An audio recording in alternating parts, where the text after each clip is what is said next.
the major determining factor in how your life works out. Philosophy. To form our philosophy, you got to think. You got to use your mind. You got to process ideas. And this whole process over a lifetime, starting way back here when we were children, schools that we've attended, our parents, our experiences, all this stuff that we've processed by the thinking process helps to develop our philosophy.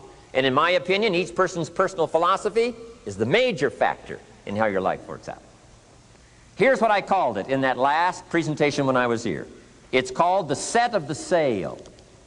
Each person's personal philosophy is like the set of the sail. Now, I used to think it was circumstances that ordered my life.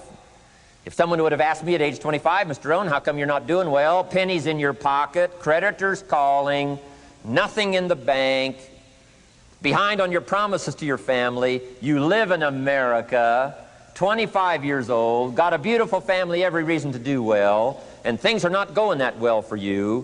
What is wrong here? It would not have occurred to me to blame my philosophy. I mean, it would not have occurred to me.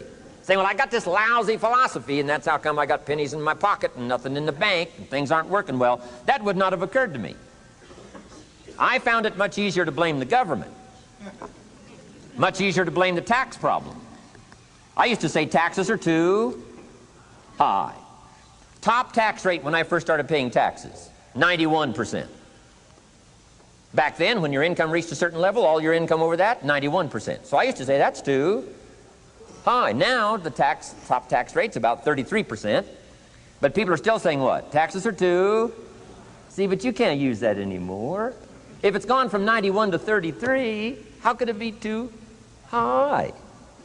Come on. I threw all that old excuse stuff away. Some people found it, though, and they're using it these days. My old list. I used to blame the traffic, the weather, used to blame circumstances, right?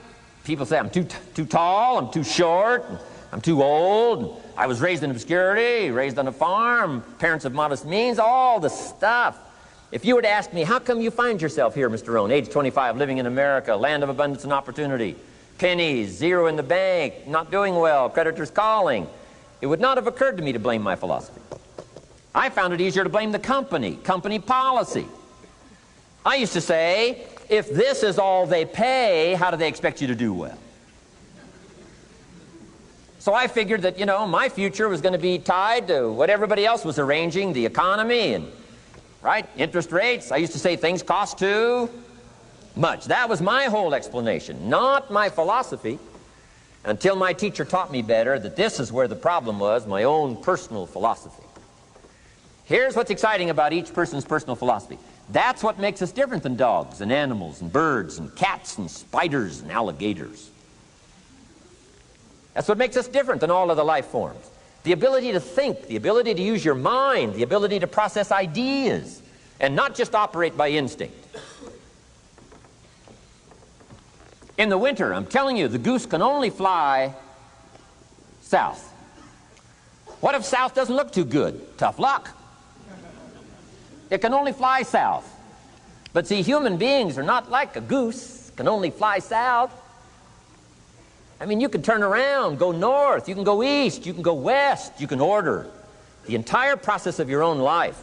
And we do that by the way we think. We do that by exercising our mind. We do that by processing ideas and come up with a better philosophy, a better strategy for our life, goals for the future, okay? Plans to achieve those goals. All this comes from developing our philosophy.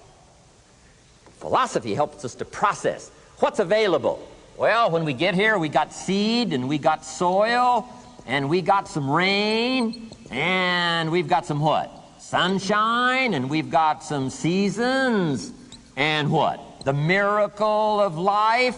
Now, the key is, what do you do with all this stuff?